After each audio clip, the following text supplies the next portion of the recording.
12 volt 12 ampere battery চার্জারের জন্য আমরা এই ট্রান্সফর্মারটি তৈরি করছি বন্ধুরা, দেখতে পাচ্ছেন। তো এই ট্রান্সফর্মারগুলো মূলত 4 এম্পিয়ার ট্রান্সফর্মার। আর ক্যাবিনেটগুলো ছোটো ক্যাবিনেটগুলো ব্যবহার করছি। এখানে আমরা অটো কাট সার্কিট ব্যবহার করছি না। এখানে দেখতে পাচ্ছেন আমার কাছে বেশ কিছু ট্রান্সফর্মার আছে স্টকে। তো আপনারা চাইলে 1 পিস করে আপনি হোম ডেলিভারি নিতে পারবেন 12 থেকে 9 এম্পিয়ার ব্যাটারি চার্জ করার জন্য, 10 ampere 9 ampere 12 ampere battery charge করার জন্য।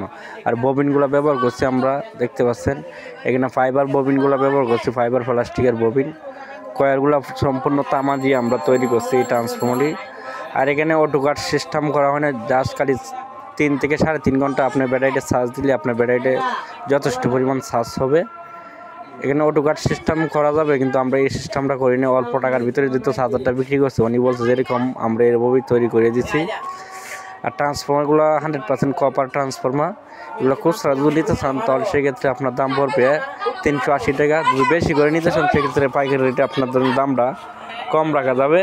যারা দোকানদার বা যারা ট্রান্সফর্মার নিতে চান সেক্ষেত্রে দামটা কম রাখা যাবে। এখানে আপনার 2 তারে ট্রান্সফর্মারগুলো সবগুলা আউটপুটের লাইনগুলো আমরা 2 তারে বার করছি। এখানে প্রায় 14.5 ভোল্টেজ আমরা আউটপুট নিচ্ছি। রেকটিফায়ার দিয়ে যখন আমরা এসি থেকে টিসি কনভার্ট করছি সেখানে আমাদের ভোল্টেজটা 1 থেকে 1.5 ভোল্টেজ ড্রপ করে। সেক্ষেত্রে আপনার 12 ভোল্টেজের প্লাস থেকে যখন ব্যাটারিটা চার্জ হয়, প্রায় 13 ভোল্টেজের কাছাকাছি থেকে যখন ব্যাটারিটা চার্জ হয়। ট্রান্সফর্মারগুলো হেভি ভালো মানের ট্রান্সফর্মারগুলো আমরা তৈরি করি। আর ক্লামগুলো দেখতে পাচ্ছেন গোল্ডেন কালার ক্লাম। তো এই ববিন আর ক্লামগুলো সম্পূর্ণ আমার থেকে আছে, আপনার সাইডে খুচরা অথবা পাইকারি রেটে নিতে পারেন। এই ববিনগুলোতে আপনার কুর বসবে যে আপনার চায়না 3000 মিলি ট্রান্সফর্মার কুরগুলো এখানে আপনার 1.5 হবে, 2 ইঞ্চি 200 কুরগুলা। আর ক্লামগুলো দেখতে পাচ্ছেন গোল্ডেন কালার ক্লাম। ক্লামটা মোটামুটি ভালো শক্ত ক্লামই আছে। তো এগুলো মূলত ক্লাম দিয়ে তৈরি করা হয়, যেহেতু চায়না 3000 মিলি 2 ইঞ্চি 200 করে। এখানে নাট সিস্টেম ক্লাম না, এগুলো আপনার এমনিতে ক্লাম ফিক্স করা ক্লাম এগুলা। তো ক্লামগুলো আপনার পাইকারি রেটে নিতে পারবেন, খুচরা নিলে 25 টাকা পার পিস পড়বে। আর ববিনগুলোও 20 টাকা পার পিস পড়বে। আর ট্রান্সফর্মার নিতে চান সেক্ষেত্রে আপনার পাইকারি রেটে নিতে গেলে আপনার 300 থেকে 340 টাকার ভিতরে রাখা যাবে।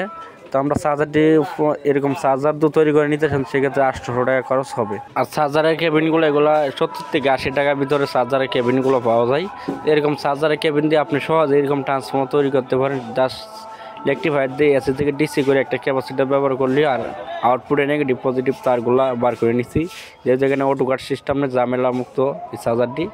তো এরকম সহজ সিস্টেমের চার্জার ইউটিউবে সার্চ দিলে অ্যাভেলেবেল ভিডিও পাবেন। এখান থেকে আপনারা দেখে ফলো করে চার্জার তৈরি করতে পারেন যদি হালকা পাতলা আপনি কাজ জানেন।